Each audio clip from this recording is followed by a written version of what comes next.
TCS joint CP Bhupal వారి మొత్తం entire team, అదేవిధంగా టాస్క్ ఫోర్స్ కలిసి జాయింట్ ఆపరేషన్లో ఇది ఒక మంచి కేసు డిటెక్ట్ చేయడం జరిగింది.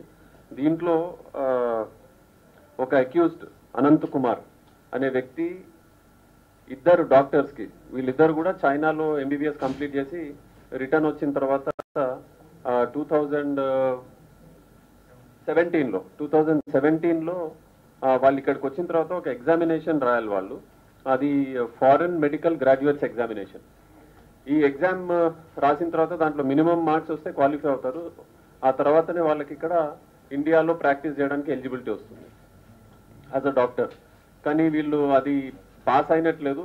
సో వీళ్ళు ఒక ఫేక్ సర్టిఫికేట్ ఈ అక్యూజ్డ్ హెల్ప్తో తీసుకోవడం జరిగింది. సో ఈ ఫేక్ మెడికల్ రిజిస్ట్రేషన్ సర్టిఫికేట్స్ ఈ నలుగురికి ఇవ్వడం జరిగింది. దాంట్లో ఇద్దరికి మాత్రం శివానంద్ అనే ఒక వ్యక్తి, కాసరామణి శివానంద్, ఇతను 32 years, ఇతను చైనాలో MBBS చేయడం జరిగింది 2012లో.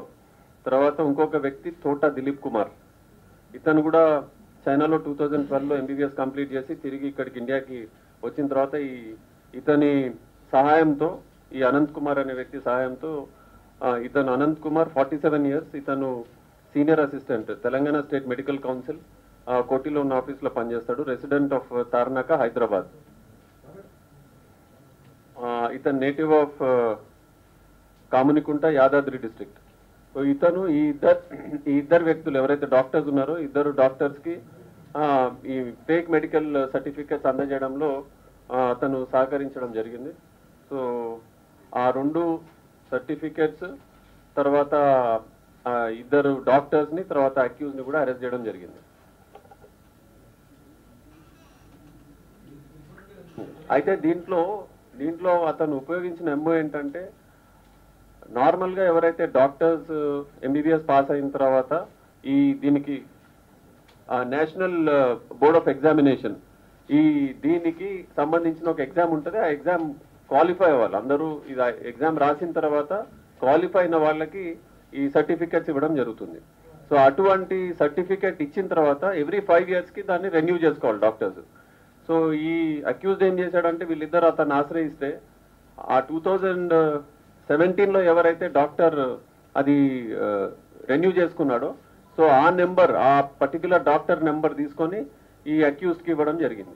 సో అంటే 5 years వస్తుంది. సో 17 తర్వాత ఇప్పుడు 22కి మళ్ళీ ఒరిజినల్ జెన్యూన్ డాక్టర్ ఎవరైతే ఉన్నారో అతను మళ్ళీ వెళ్ళి అతను రెన్యూ చేసుకోవడానికి వెళ్తే అప్పుడు ఆయన నెంబర్ మీద ఇంకెవరో ఎన్రోల్ అయినట్టు తెలిసింది. సో అట్లా బయటపడ్డది. సో ఆ డాక్టర్ ఇమీడియట్గా వచ్చి ఇన్ఫర్మేషన్ ఇస్తే దాన్ని బట్టి మొత్తము ఇన్వెస్టిగేట్ చేస్తే అట్లా ఫేక్ ఆ నెంబర్ ఏమో ఒరిజినల్ డాక్టర్ నెంబర్ పెట్టి మిగతా డీటెయిల్స్ అన్ని ఫేక్ డాక్టర్స్ ఎవరైతే ఉన్నారో, పాస్ కాని డాక్టర్స్ ఉన్నారో చైనా నుంచి వచ్చిన వాళ్ళ డీటెయిల్స్ అన్ని పెట్టి ఆ సర్టిఫికేట్ ఇష్యూ చేయడం జరిగింది.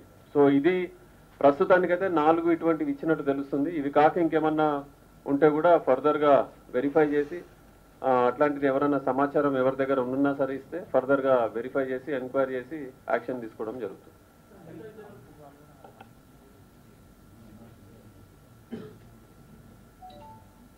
అదే రిజిస్ట్రార్ దీనికి మన మెడికల్ కౌన్సిల్ రిజిస్ట్రార్ ఎవరైతే ఉన్నారో ఆయన కూడా వెరిఫై చేసి ఇంకా ఏదన్నా కూడా వాళ్ళ దగ్గర సమాచారం ఉంటే ఆయన కూడా అందజేస్తానని చెప్పడం జరిగింది. అంటే వాళ్ళు ఇంకా త్వరగా వెరిఫై చేసి ఇట్లాంటివి ఫేక్ ఇంకెవరన్నా కూడా నెంబర్స్ పెట్టి వాళ్ళ స్టాఫ్ సహకారంతో ఇంకేదైనా ఇష్యూ చేసి ఉంటే అది కూడా ఫర్దర్గా చెప్తానని చెప్పడం జరిగింది.